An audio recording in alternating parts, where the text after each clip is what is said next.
comedian David Boyle, and I'm quitting alcohol. Fuck, I've been shitting violently the last 2 days.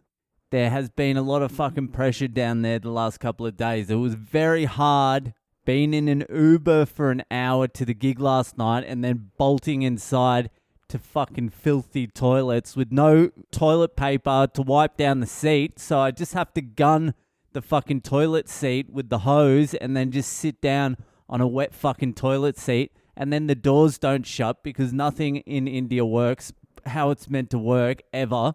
That's part of the charm unless you want to shit violently. India is a dangerous place to need an emergency shit. Like, your shits are normally safe if you're out and you've got them planned.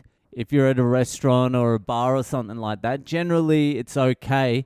But if you need an emergency one, if you need to pull over the fucking Uber and just run into the closest place, you're taking your fucking life into your own hands. Like, you could be walking into a squatter with no bucket, no running water. This has all happened to me. Shit smeared floor, shit smeared bucket. Like, it's a lottery where there is no grand prize. And the fucking Uber, I tell you what made my bowels move even more. That made it more of an emergency. So I get into this Uber and the guy sort of notices I'm a white guy and he jumps on the phone pretty much straight away. Like, he makes a phone call. It was a weird thing. It's like he saw me and made a phone call. And it was weird to me. I was like, fuck, did he just jump on the phone straight away when he saw it was a handsome Westerner? So we're driving for a while. He stops talking on the phone and then he starts taking this big fucking detour. He goes completely the opposite way to what I normally go to this gig. And he starts singing, like singing to himself loudly. Like, hum shele bata. I'm like, that's not a fucking very relaxing tune. Like, that's not a very relaxing situation. Your Uber driver's fucking taking a detour and then he starts singing loudly to himself in like Hindi or something. Shalabhataya.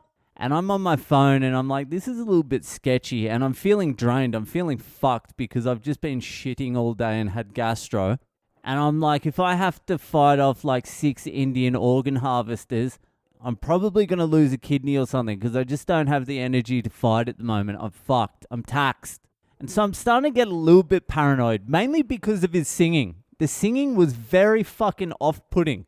It was like something a suicide bomber would do just before he was about to hit the building or detonate the bomb. Shalabata, shalabudapa, shalabutapa, shalabudapata. Shala. Inshallah la la la la. So I'm getting a little bit paranoid. The singing was throwing me off. It was really throwing me off. So I'm looking at my phone. I'm still just scrolling. I'm like, should I trust this cunt or not? I'm not too sure what's going on here. And right at the height of my paranoia, I get a fucking message from Uber going, it looks like your driver's taking you off track. Is everything okay? And it had like options. It was like, yes, no, help please, and all that sort of shit. I'm like, that's pretty good from Uber. I was probably only 10 minutes off track, maybe less, before Uber was like, we've got another fucking organ harvesting kidnapping here. And I'm looking at my phone and I'm like, my instinct saying, yes, help please, help. I've been shitting all day. I need help. I can't deal with this shit now.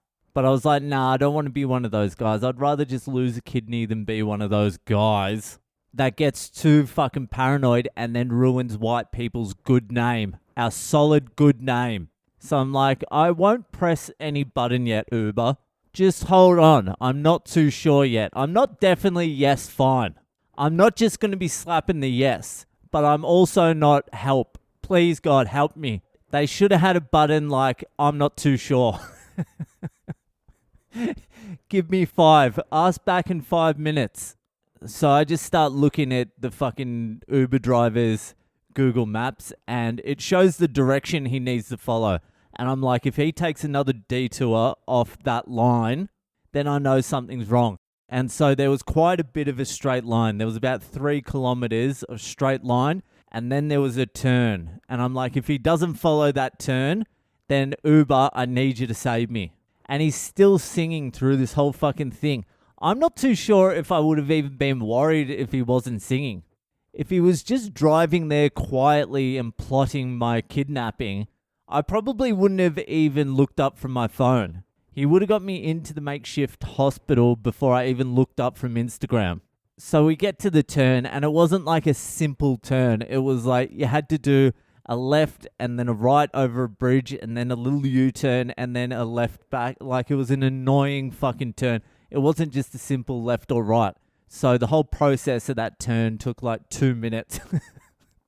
So I was on edge for like 2 minutes of that turn, but he seemed to have followed the fucking line.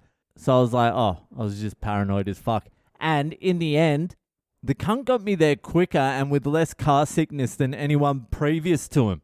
But I was impressed with Uber's response. So if you're traveling overseas, just jump in an Uber. You only need to fight off your kidnappers for like 10 minutes and then they'll send you a message and you'll be saved. I don't know how you'll be saved, but someone will at least know you're dead. But yeah, that caused my stomach to drop a little bit as well. I'm like, I need to have my wits about me just a little bit more than I usually do because my wife's not here to bail me out of stupidity. And the gig last night was fucking great. I closed the show. The room was packed. It's the biggest crowd I've done since probably the fucking Himmies. Everyone understood my accent. I could tell they fucking understood my accent.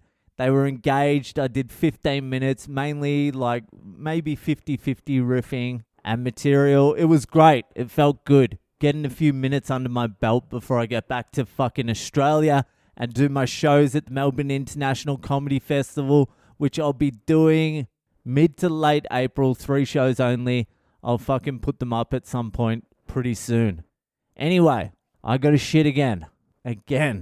This is honestly like my 20th shit in the last...